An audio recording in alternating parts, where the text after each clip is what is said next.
bunch of times. He's actually a pretty great dude and has a lot to fucking say.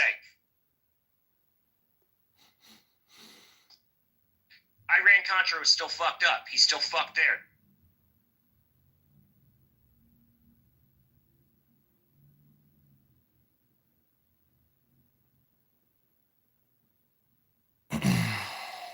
These rants are making me... Well, what I'm saying is, like, why can't Trump take more drastic action as opposed to just sitting at a desk signing executive orders?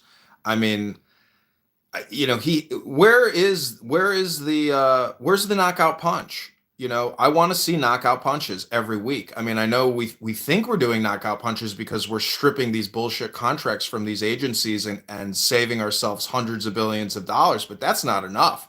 I mean, when Musk says no money's actually been moved or stopped or saved either. Doge doesn't actually do that. It's just an audit. They have recommendation power, essentially. That's the worst part.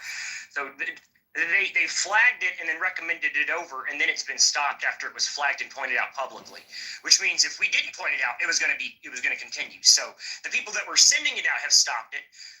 U.S. aid was closed down. That one is one that was closed. There's a few that were closed down on executive order, but not on Doge order. That's President Trump that does that.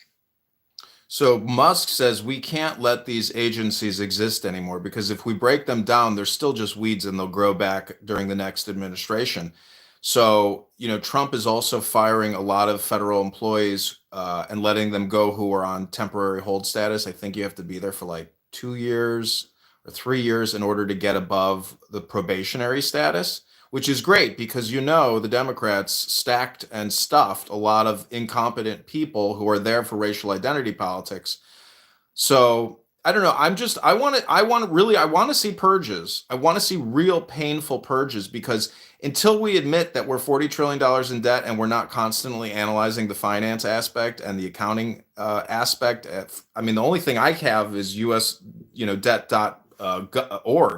But if you look at the GAO, which is the Government Accountability Office, who are doing audits, and that is technically just Arthur Andersen or a Big Four accounting firm, because even yesterday, Chairman Powell said we are audited annually by a Big Four accounting firm. Okay, well, which one is that, and how much are they getting paid to fucking audit you? The things that Chairman Powell says is so crazy because it's so simplistic and stupid. You're like, I can't believe he can get away with saying this shit because it's like right out there in the open, and you're like, this is so stupid. Like he's deferring blame. Every statement he makes is a deflection to Congress. And he claims he's independent, but yet he does whatever Congress says to do. The blame is on you, the people, not on the Federal Reserve.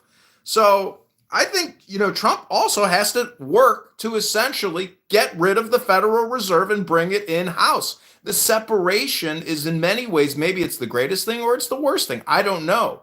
But when I say there's not a speck of dust out of place in the whole universe, this is that statement in action, which is the reversal, which is Waltz and Kamala losing, and this is the truth that we are in a state of perfection and equilibrium because it constantly churns the yin and yang and yin. It's constantly cycling. But when this cycle is over, we have to make sure that we do not return to the former cycle, that this is a positive change in the right direction, and we don't let these anti-American traitors get back into power to continue to decay, erode, and destroy this country day in and day out with their fucking scams and their frauds.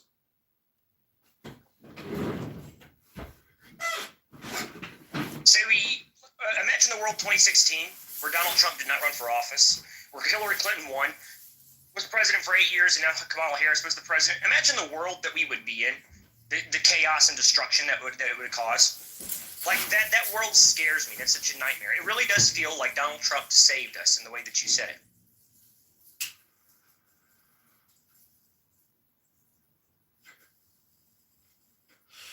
None of these people would be exposed. We would know none of their names. The people who worked in the Russia collusion, the woman that Eric Swalwell was sleeping with, the Asian spy, the connections between Joe Biden and China. We would know none of this stuff. None of this would be exposed. None of these bad actors would be known. They would be operating with complete impunity at this exact moment with more power than they ever did. It's actually crazy that Donald Trump came in when he did and stopped them because they were at the peak of their power, and we're about to, I think, launch a siege. I don't know if it's just that we're amazing folks. That might be it. I'm gonna make the Jews mad. America is God's chosen country. Americans